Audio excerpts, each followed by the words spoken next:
Gentiles amigas y amigos televidentes del programa Hoy Contigo, es un gusto saludarles. Hoy lunes 18 de septiembre del año 2023. En el mundo se habla acerca del fenómeno climatológico que se está produciendo, la niña, el niño. Lo sabíamos hace 2 décadas atrás que las transformaciones, porque la naturaleza es imprevisible, generarían ese tipo de fenómenos que ya nos han afectado inicialmente con riadas, inundaciones, lluvias excesivas a destiempo, etc.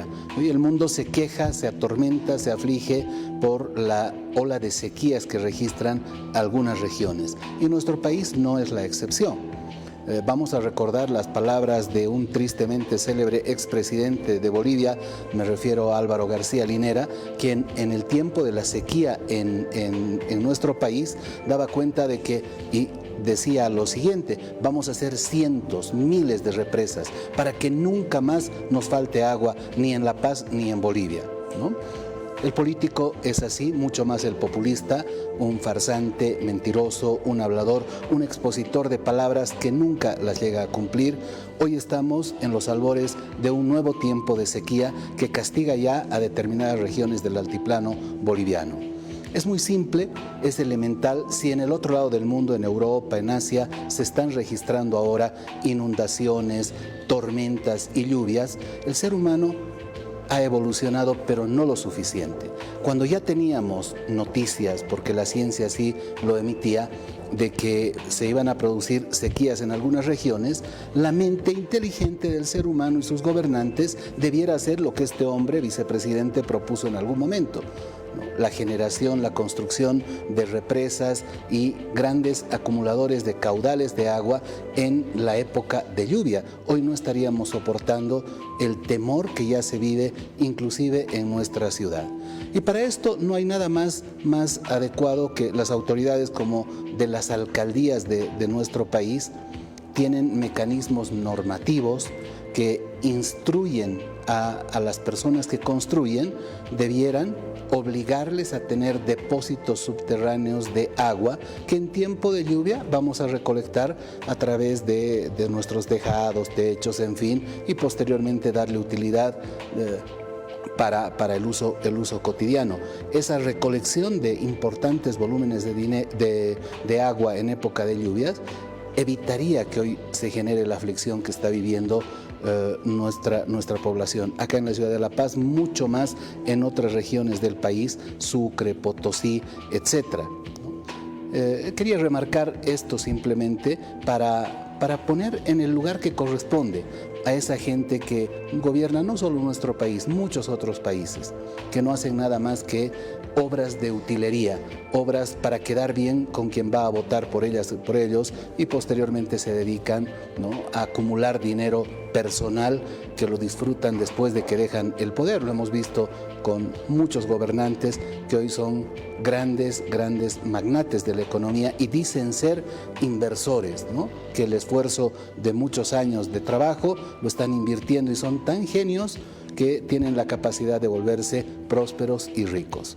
No es tarde para que las autoridades del municipio y el señor alcalde, quien es amigo mío y ojalá pueda ver este comentario, pueda implementar a través de sus asesores y el mecanismo legal los medios para que en época de lluvia podamos recuperar o acaudalar la mayor cantidad de agua a través de depósitos subterráneos de 10.000, de 12.000 metros cúbicos, que las casas en nuestra ciudad sí las soportan y evitarían tener las contingencias que vamos a vivir durante los próximos meses seguramente.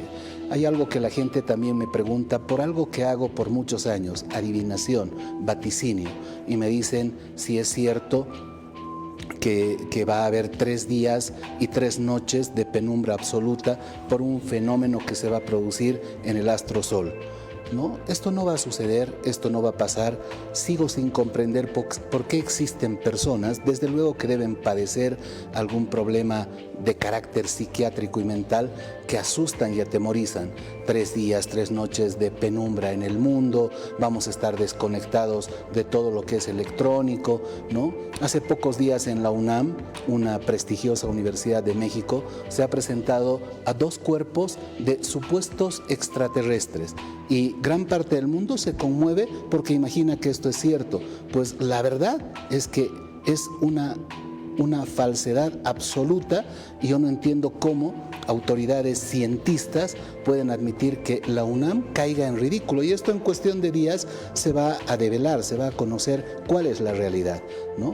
Sí, seguramente, y tomo las palabras de Stephen Hawking, un científico inglés, que daba cuenta que desde el ángulo de la ciencia, la matemática y la física, las probabilidades de que exista vida inteligente en el espacio sideral son absolutamente certeras, es decir, sí hay vida inteligente. Y para que tengamos un cuadro, una idea de lo que es la vida inteligente, analicemos lo que hacemos los seres humanos con la vida bacterial o microbiana, ¿no? Son micromundos. Pues no nos interesa demasiado, ¿no?, inmiscuirnos en ese mundo más allá de lo que la ciencia necesita para las enfermedades, por ejemplo, investigar. ¿O qué nos ocurre cuando vemos un hormiguero? Es microvida, ¿no? Vida de insectos, microvida de insectos, ¿sí?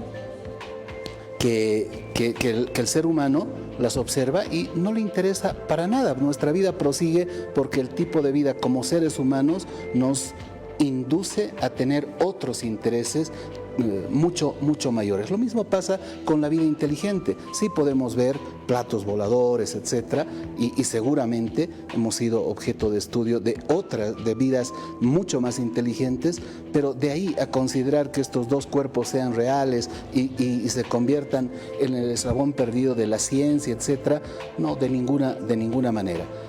El tiempo transcurre para la humanidad y seguro este telescopio, el James Webb, el telescopio Hubble también, nos están suministrando información certera, ¿no?, de los confines del espacio, y están observando planetas en los que de verdad se considera que sí existe vida inteligente, pero a distancias tan lejanas que ni en 100 años podríamos llegar a tomar contacto con los medios que hoy tenemos de transporte para nosotros supuestamente tan desarrollados.